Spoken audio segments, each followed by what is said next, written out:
옆 사람과 인사하시겠습니다. 잘 나오셨습니다. 네.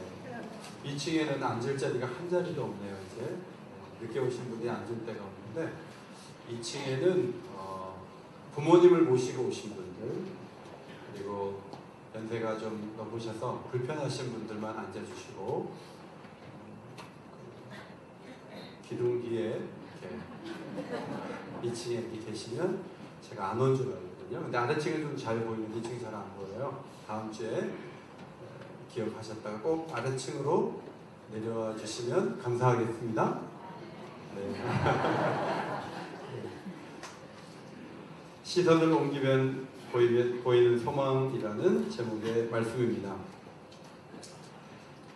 바벨론은 지금의 미국보다도 당시에 강한 나라인데, 그 나라가 18개월 동안 예루살렘을 에워쌌지만 겨우 함락을 시킬 정도로 예루살렘은 견고했습니다. 그러나 그 예루살렘 성이 무너졌을 때 이스라엘 유다 사람들은 마음이 무너졌죠. 하나님이 이러실 수가 있는가, 이제 그런 생각을 했고, 지속적인 하나님의 경고를 받지 않은 결과를 톡톡히 대가를 치르게 되었습니다.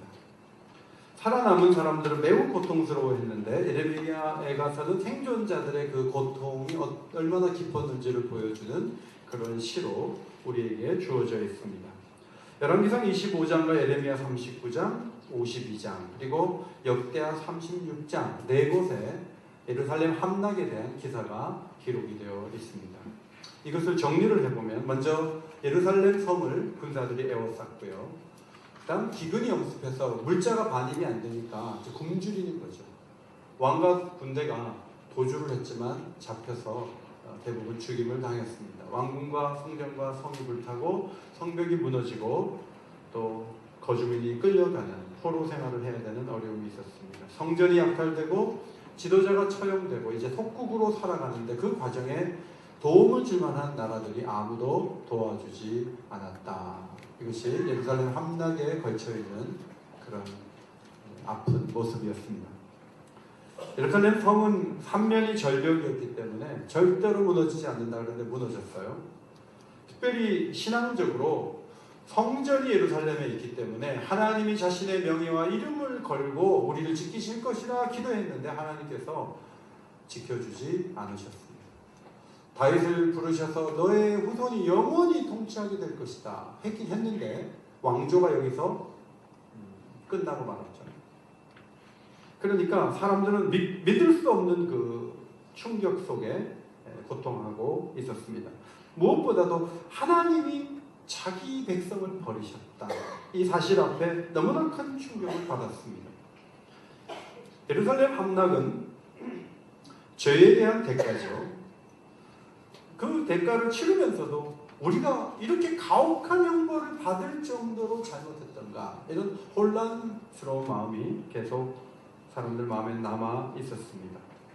예레미야는 후세대 사람들이 다시는 하나님을 진노케 하지 말자, 그리고 은혜를 받았으면 선한 일에 그 은혜를 사용하자, 그런 목적을 가지고 이 시를 남기게 되었습니다. 성이 무너졌을 때 모든 것이 다 절망적이었지만 그래도 소망이 있다고 오늘 본문에 나타나 있습니다. 예레미야는 모든 일을 여성의 음성으로 전달했는데, 예루살렘 성은 한때 공주 같았지만 강간당하고 창녀로 전락한 비참한 여자와 같은 처지에서 부르짖는 시로 채워져 있습니다.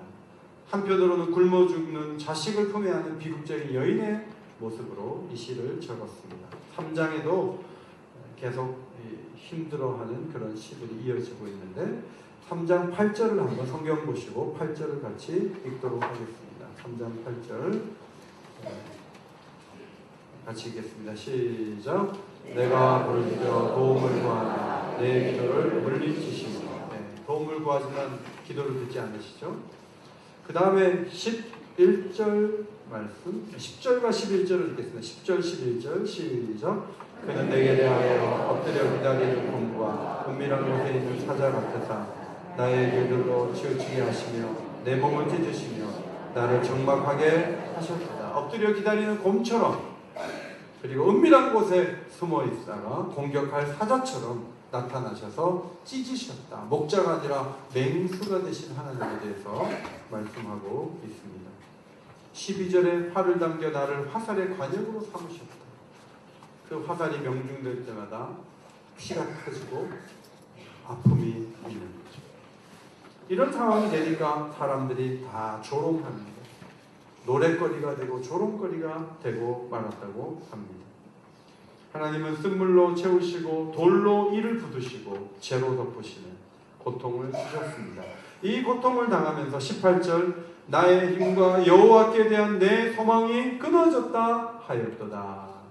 나의 힘과 여호와께 대한 내 소망이 끊어졌다 하였도다.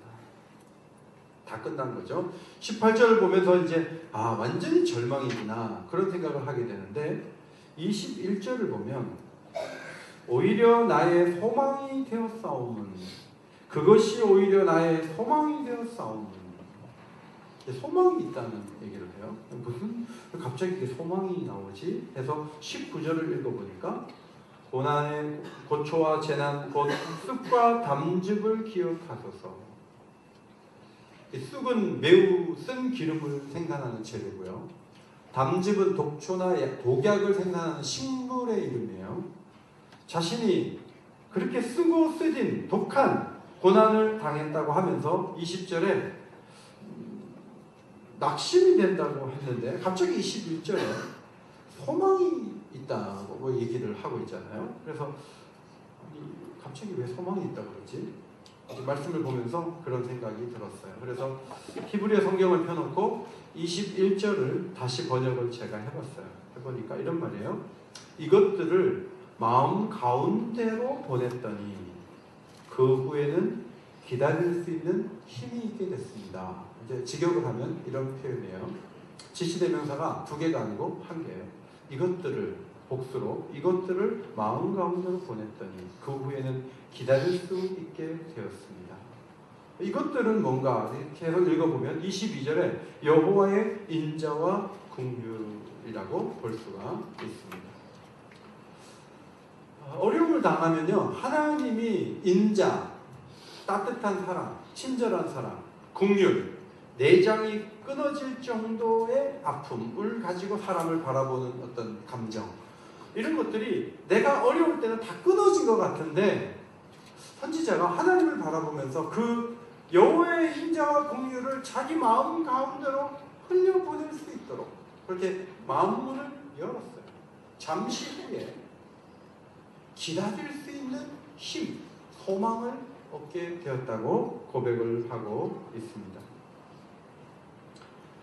고난 중에 어려운 상황을 맞이하면 누구나 고통과 아픔으로 가득 차는 그런 자신의 마음을 보게 되죠.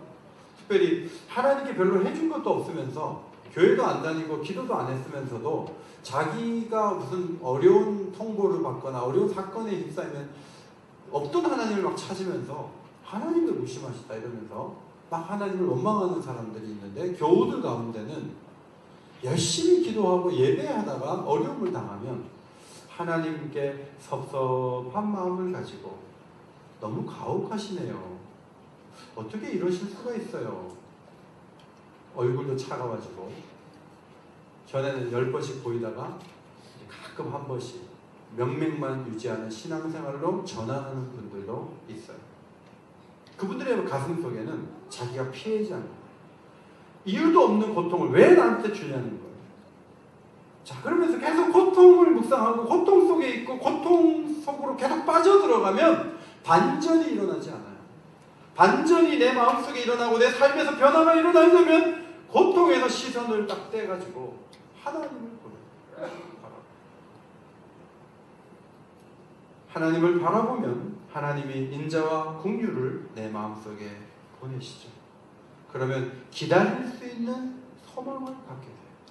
어려움을 당하면 하나님의 공격적인 부분만 봐요. 그런데 여러분 그 어려움 중에서 막 하나님 공격하는 것 같고 곰과 같이 사자같이 나를 찢으시는 것 같지만 여러분 그 속에 하나님의 사랑이 있는 거 아세요?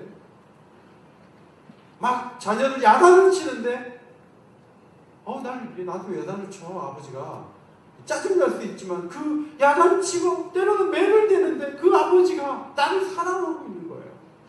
정말 성숙한 아들이라면, 딸이라면 아버지가 나를 정말 사랑하는구나, 그거를 느낄 수가 있지 않겠습니까?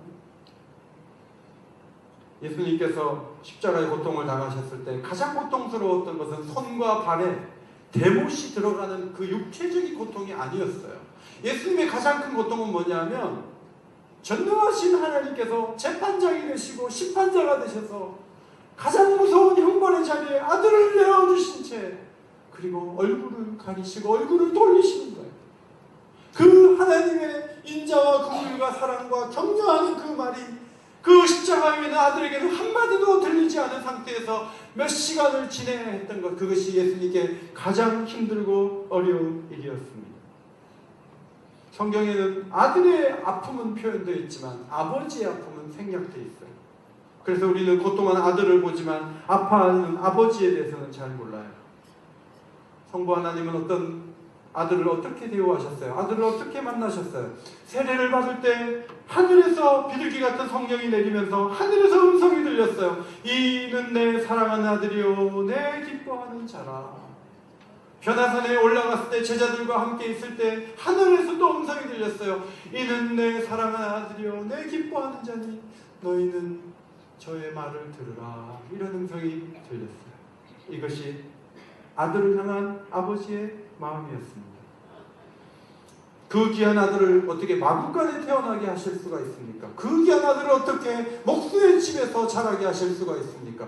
그 귀한 아들을 어떻게 나사렛 같은 촌동네에서 자라게 하십니까? 그 귀한 아들을 어떻게 십자가에 내어줍니까? 우리는 성자 예수님이 성부 하나님께 너무 받은 게 없다, 그런 생각을 하죠. 그러나 성부 하나님은 예수님을 사랑하셨고 아끼셨어요. 십자가 위에서 처형되는 아들을 보면서 성경 어디에도 하나님이 우셨다는 기록이 없어요. 그럼 하나님의 그 감정은 어디에 표현되어 있는가? 마태복음을 자꾸 살펴보니까 이런 말씀이 있어요. 정오에서 오후 3시까지 온 땅에 어두움이. 정오는 환한 시간인데 그 칠흑같이 어두워지는 그 날씨를 통해서 하나님의 슬픈 감정, 하나님의 아픔을 하나님은 드러내셨습니다. 예수님이 너무 불쌍해서 어떤 사람이 달려가서 해면을 가져다가 신포도주를 적셔서 스펀지 같은 데다가 예수님 입에다가 이렇게 맛을 보게 했죠. 그 성부 하나님은 물 한 컵도 왜 안 줬어요? 그 상황에서 예수님이 엘리 엘리 라마 사박다니 라고 외쳤어요. 나의 하나님 어찌하여 나를 버리셨나이까. 가장 아프고 힘든 시간이었습니다. 그 예수님은 어떻게 견뎠습니까? 버림받은 느낌을 가지고 어떻게 견뎠습니까? 예수님의 또 다른 시각이 있었다는 사실을 히브리서 기자가 잘 설명해 줍니다. 히브리서 12장 2절 말씀 앞에 보시고 같이 읽겠습니다. 시작! 믿음의 주여 또 온전하게 하시는 이 예수를 바라보자. 그는 그 앞에 있는 기쁨을 위하여 십자가를 참사 부끄러움을 개의치 아니하시더니 하나님 보좌 우편에 앉으셨느니라. 여러분, 예수님이요 십자가를 참았어요. 참았는데 어떻게 참을 수 있었냐면 그 앞에 있는 기쁨이 있어서 참았다. 그 앞에 있는 기쁨은 뭐냐면 3일 만에 다시 부활하신다는 기쁨이에요. 모든 무릎이 예수 이름 앞에 꿇게 될 것이라는 것을 바라보는 기쁨이에요. 그 기쁨이 있었기 때문에 십자가를 참을 수가 있었던 거예요. 여러분, 소망이 없는데 참을 수 있는 사람은 아무도 없어요. 소망이 있기 때문에 주님이 참으셨다는 것이죠. 예루살렘이 함락되는 과정을 지켜보면서 고통스러운 시를 써내려가는 선지자는 크게 낙심된 상황 속에 있었지만 여호와의 인자와 긍휼이 마음속에 흘러들어오면서 기다릴 수 있는 힘을 얻게 되었습니다. 그 반전을 가능하게 했던 것은 평소의 묵상과 기도와 하나님과 관계했던 줄이에요. 무엇을 생각하느냐에 따라 절망할 수도 있고 희망을 노래할 수도 있는 거예요. 중요한 것은 환경이 어떠한가 보다도 더 중요한 것은 무엇을 생각하느냐에 달려있어요. 오늘도 제가 설교를 할 때 설교를 잘 따라오면서 설교 말씀을 생각하는 분들이 계신가 하면 어떤 분은 지금 다른 생각을 하신 분도 계세요. 잘 모르지만 그럴 거예요. 딴 생각하는 분도 있을 수가 있어요. 뭘 생각하느냐에 따라서 다른 거예요. 좋은 남편과 살면서 아이고 내 이 사람 만나서 정말 내가 잘 사는 거야 이렇게 생각하는 부인도 있는 반면 남편을 만나기 전에 선봤던 그 사람을 평생 생각하며 사는 부인도 있을 수 있어요. 그건 모르는 거예요. 그거는 만약에 다른 사람을 생각하고 오늘을 산다면 얼마나 불행하겠어요. 눈에 보이지 않는 하나님이지만 하나님을 생각하고 하나님을 묵상하는 방법은 하나님 말씀을 붙잡는 거죠. 시편 119편의 기자가 말씀이 주는 소망과 위로를 풍성하게 경험했거든요. 119편 28절 말씀 앞에 보시고 같이 한번 읽겠습니다. 시작. 나의 영혼이 눌림으로 말미암아 녹사오니 주의 말씀대로 나를 세우소서. 자, 현실을 보면 내 영혼이 녹아내려요. 너무 힘들어서. 근데 하나님 말씀은 나를 세워준다고 했거든요. 그러니까 상황대로 된다면 녹아버려서 없어질 텐데 말씀대로라면 내가 세워질 수 있다고. 그래서 말씀을 붙잡는 게 중요한 거죠. 그 다음 36절. 내 마음을 주의 증거들을 향하게 하시고 탐욕으로 향하지 말게 하소서 그랬어요. 우리의 마음이요 하나님 말씀 증거를 볼 수도 있지만 한편으로는 뭐 갖고 싶은 거 욕심부리는 그거를 언제 그걸 사가지고 집에 갖다 놓을까 그 생각으로 가득 채워질 수도 있는데 내 마음을 내가 어찌할 수 없으니까 하나님 아버지 기도합니다. 주의 증거들을 향할 수 있도록 도와주세요. 그런데 고통이 오면요 끊임없이 우리의 마음은 고통을 향해요. 아픈 사건을 향해요. 없어진 것을 붙잡고 있어요. 그때 그게 그렇게 안 됐으면 내가 이렇게 되지 않았을 텐데 계속 그 생각에 빠져들어요. 기도해야 돼요. 내 마음을 주의 증거들을 향하게 하소서. 하나님 말씀을 향하게 하소서. 지금 천독운동을 해서 한독 계속 이름을 올리시는 분 귀한 거예요. 왜냐하면 바쁘지만요 하나님 말씀 보는 시간을 귀하게 여기는 거예요. 힘들고 어려워도 주의 말씀을 붙잡고 살고자 하는 거예요. 거기에 생명이 있는 줄 믿습니다. 그런 삶의 생명이 있는 거예요. 종에게 하신 말씀을 기억하소서. 주께서 내게 소망을 가지게 하셨나이다. 이 말씀은 나의 고난 중에 위로라. 주의 말씀이 나를 살리셨기 때문이니이다. 하나님 말씀은요 소망을 줘요. 여러분 아무리 어려워도 신문만 보지 마시고 말씀을 붙잡으십시오. 말씀이 소망을 가지고 이 말씀은 고난 중에 위로를 줘요. 그 수술하고 어려운 가운데 계셨던 권사님께서 그 수술할 때 있을 때 요나가 물고기 뱃속에 들어간 그 말씀을 붙잡고 일어나시고 말씀은요 우리를 살려요. 오늘 예레미야도 하나님 말씀이 있었잖아요. 그는 예레미야 전체를 기록할 정도로 하나님과 친근한 사람이었어요. 하나님 주신 소망의 말씀이 있잖아요. 눈앞에 막 성이 무너져가지고 막 끌려가고 죽임당하고 막 그런 상황이 펼쳐지고 있었어요. 그런데 그가 현상만 눈으로 보는 것이 아니고 하나님이 자신에게 주신 회복의 수많은 말씀이 있기 때문에 그 말씀을 생각하는 가운데 여호와의 인자와 긍휼이 가슴 가운데로 밀려오는 것을 경험할 수 있었던 것이죠. 25절 기다리는 자들에게나 구하는 영혼들에게 여호와는 선하시도다. 직역을 하면 기다리는 사람들 그리고 구하는 사람들. 기다리면서 기도하는 거예요. 하나님을 찾는 거예요. 그 사람들은 하나님이 선하다는 것을 반드시 경험할 수 있다는 것입니다. 시편 130편 6절 말씀입니다. 앞에 보시고 같이 읽겠습니다. 시작. 파수꾼이 아침을 기다림보다 내 영혼이 주를 더 기다리나니 참으로 파수꾼이 아침을 기다림보다 더하도다. 이번에 비행기가 이렇게 캄보디아에서 이렇게 오는데 캄보디아 노동자들이 대부분 탔더라고요. 한국 사람 몇 명 없고 전부 다 캄보디아 사람. 저녁에 12시 정도에 이제 직전에 출발을 해가지고 오는데 밤이잖아요. 뭐 밥 주는데 저녁밥을 왜 주는지 몰라요. 밤에 잠도 아니고 밥을 주는데 전 안 먹고 눈 감고 이제 자려고 그러는데 앞에 있는 분이 일을 가는 거예요. 뽀드득 뽀드득. 그리고 그 옆에 분은 코를 골아요. 잘 쓰고. 그렇다고 또 뭐 앞에 나가서 일하지 말라고 깨웠었다고. 그래서 저는 아침이 되기를 기다렸어요. 계속 비행기 안에서 잠을 한숨도 못 자고 얼마나 코를 고는지. 그 사람 아마 한국 어디 와서 기숙사 들어가면 전부 다 잠 못 잘 거예요. 여러분 파수꾼이 옛날에는 그냥 계속 쓰는 거죠. 우리처럼 뭐 1시간 만에 탁탁 교대해주고 그러지 않아요. 잘 교대해봐야 2-3번 교대하는 거예요. 그럼 3-4시간씩 써야 돼요. 그럼 아침이 돼야지 끝나는 거예요. 그래 아침을 얼마나 기다려. 시계도 없어요. 그냥 날이 밝아지기만을 기다리는데 파수꾼이 그렇게 기다리는 것보다 자신이 하나님을 더 기다린다. 주님 앞에 나올 때마다 그렇게 기다리는 마음으로 하나님 앞에 나오시기를 주의 이름으로 축원합니다. 왜 그렇게 우리가 기다리면서 나와야 되냐면 하나님도 우리를 기다리고 있기 때문에 하나님이 주실 것이 있어서 기다리신다는 걸 아십니까? 이사야서 30장 18절 말씀 앞에 보시고 읽겠습니다. 시작.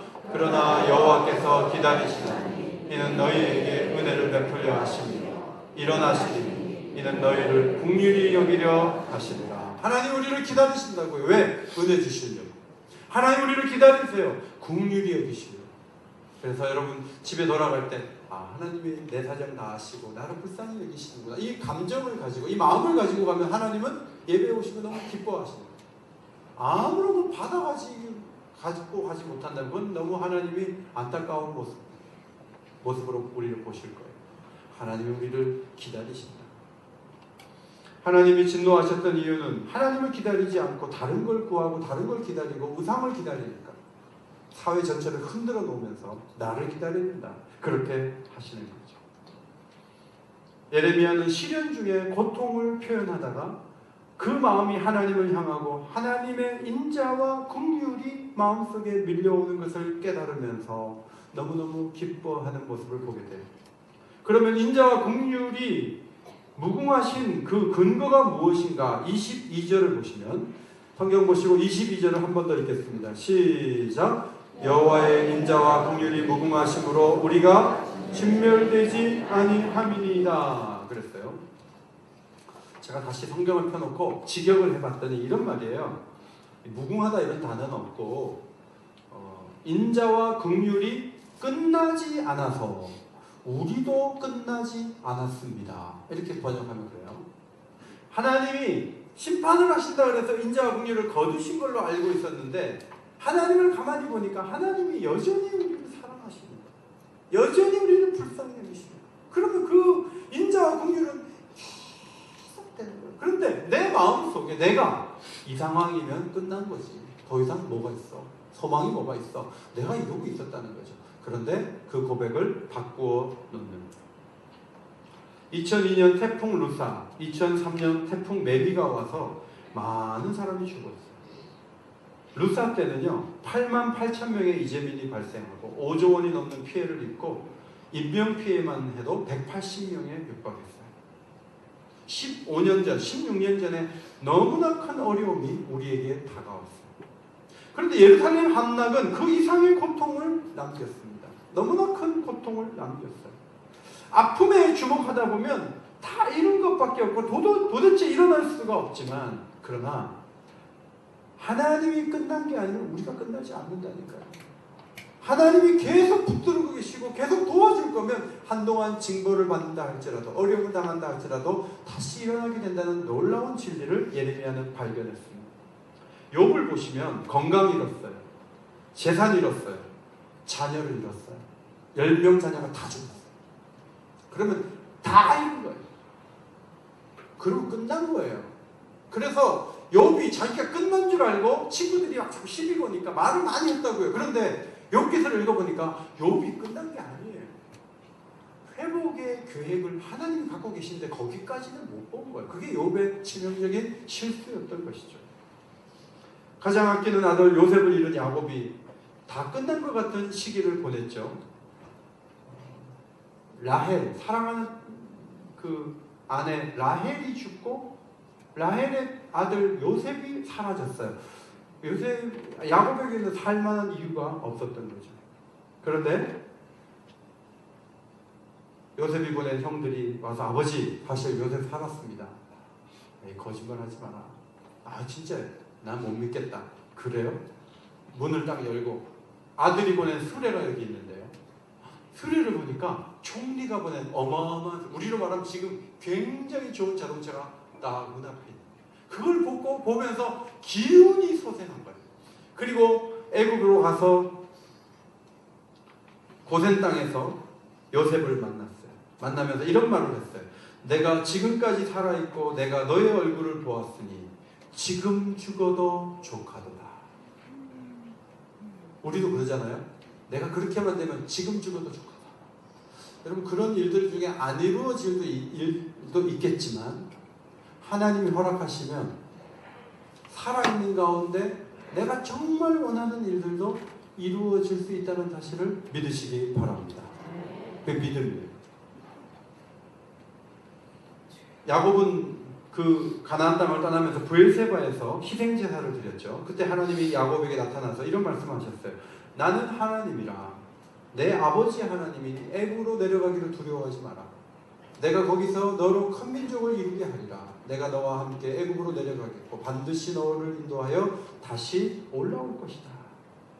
이 말씀 속에는 너 형 속이고 아버지 속이다가 너 외삼촌한테 속임당하고 아들들한테 속임당했다. 너 속이면 안 돼. 인생은 속이면 안 돼. 이런 말씀을 하나님이 하나도 하지 않으셨어요. 속고 속임당하고 뭐 그런 것이 우리 삶에 있고 안타까운 것들이 있지만, 그러나 하나님께서 이루실 큰 그림, 큰 계획, 그게 중요한 거예요. 여백이 나타나갖고 어떻게 여백이 너 너무 고생했지. 너 너무 마음 아프지. 자식 다 잃고 재산 잃고 너 병까지 없고 네가 고생한 거, 그러면서 나를 사랑하고 존경하고 내가 다 알아. 내가 널 위로해주고 싶다. 여러분, 이런 말 한마디도 안 해요.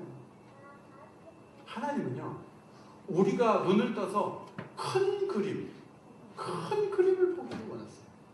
하나님이 이루실 계획을 보기를 원하시는 거예요. 성도 여러분, 우리는 속상함을 통해 만들어지고 갈등을 통해 만들어지고 아픔을 통해서 만들어져요. 그리고 결국은 하나님이 이루실 그 일에, 그 현장으로 가서 그 일을 이루는 거예요. 그러므로 여러분이 속단해서 다 끝났어, 이제 소망이 없어, 이제 그런 말 하시면 안 돼요. 다 끝나지 않아요. 하나님이 일하시면 소망이 있는 줄 믿습니다. 끈기 있게 해야 돼요. 끈기 있게. 1년 반 전에 미국에서 교수 생활 하시는 분이, 아버지가 저 신교동 저쪽 산 쪽에 그 숲속에 혼자 사셨어요. 옛날 60년 동안 거기 사셨대요. 아버지를 위해서 기도해달라고 하고 제가 한번 신방을 요청해서 그 집에 1년 반 전에 갔었어요. 근데 할아버지가 도무지 복음을 받을 준비도 안 돼 있고 교회 오실 가능성이 0%인데 딸이 미국에 있어서 미국도 갔는데 저는 잊어버렸어요. 오늘 2부 예배 때 할아버지 한 분이 이렇게 따님하고 오셨더라고요. 그 교수님 몰라봤어요. 누군지. 천문학과 교수님이죠. 근데 할아버지가 마음이 많이 열렸어요. 그리고 제 방에 와서 2부 예배 끝나고 등록을 했어요. 그리고 옆에서 따님이 울고 있어요. 정말 예수님 만나게 해주고 싶었는데 아버지 발로 이렇게 나와서 등록하자 그러니까 고개를 끄덕여요. 그래서 제가 얼른 생년월일하고 주소 받아 적었죠. 사진도 찍고. 저는 그 할아버지가 교회 나올 가능성이 0%예요. 그런데 하나님을 바라보고 아버지를 사랑하는 그 교수님은, 그 따님은 0% 아니에요. 하나님이 일하신다고 보는 거죠. 여러분이 절망을 함부로 선언하면 안 돼요. 다 끝났다고 함부로 말하면 안 돼요. 하나님께서는 우리가 끝났을 때 일을 시작하는 분이라는 것을 믿으시기 바랍니다. 하나님은 움직이시는 분이세요. 일하시는 분이세요. 변화를 가지고 오는 분이세요. 요셉은 형들이 자기를 막 어떻게 보복을 당할까 봐 두려워하면서 요셉을 좀 살려달라는 식으로 말하니까 이렇게 말하는 거예요. 요셉이 당신들은 나를 해하려 하였으나 하나님은 그것을 선으로 바꾸사 관계 속에 복잡하고 머리 아픈 건 많아.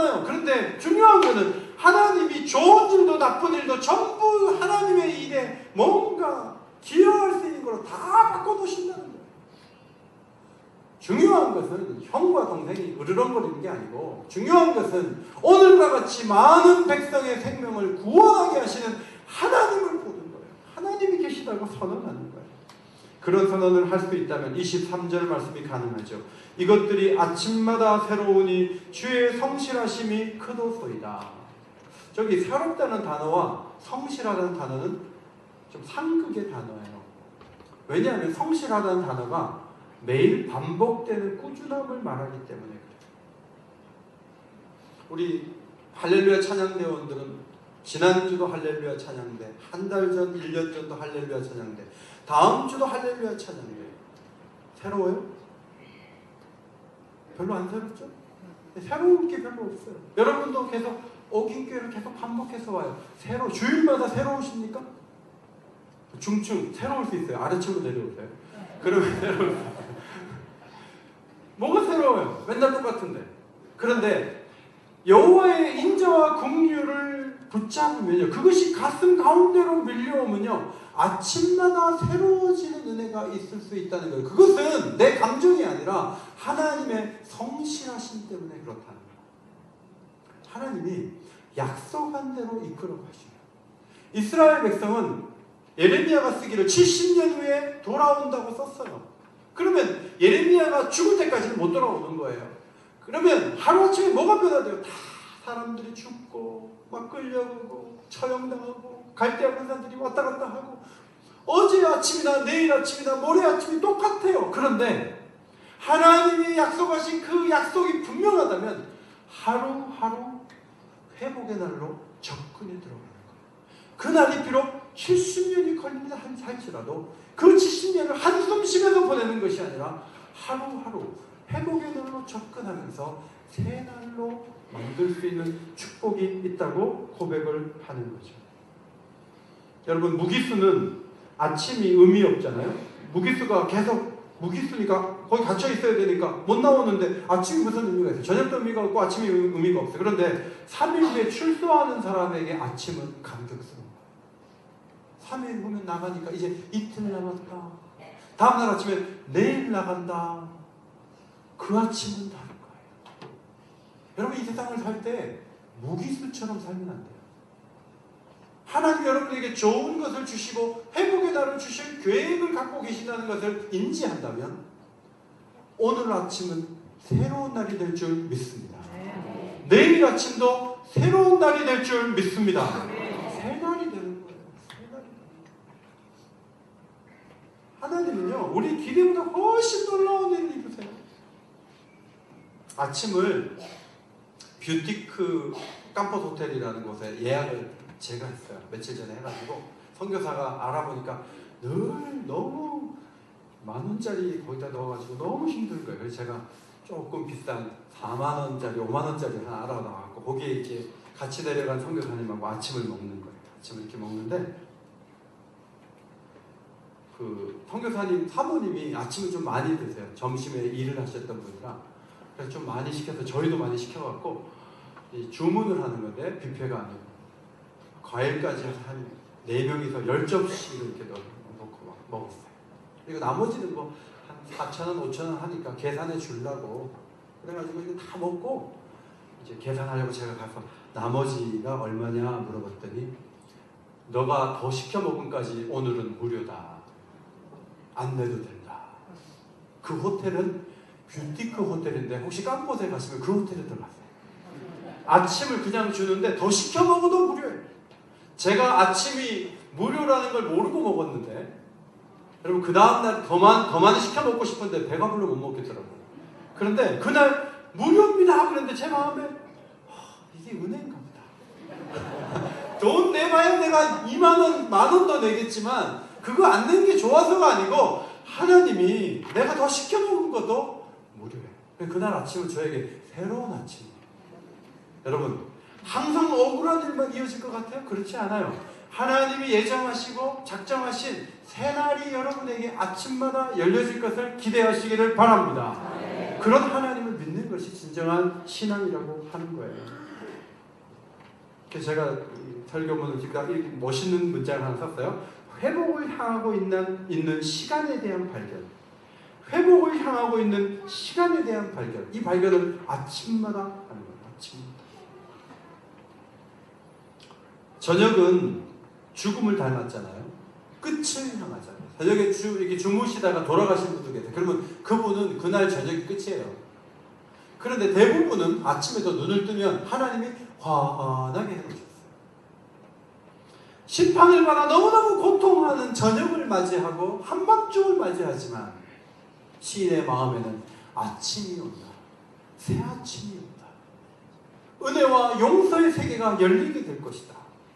이런 믿음을 가지고 견디는 끈기가 있었던 것이죠. 성도 여러분, 여러분은 어떤 어려움이 있습니까? 이번에도 김항재 선교사님 네 분하고 밥을 먹으면서 차를 마시러 가서 얘기를 하는데 사모님이 그 어려웠던 시간들을 쫙 얘기를 한다면, 그런데 하나님이 그렇게 어려운 세월을 지난 다음에 이런 좋은 일이 있었어요. 이런 놀라운 일이 있었어요. 하고 막 고백을 하면서 우는 거예요.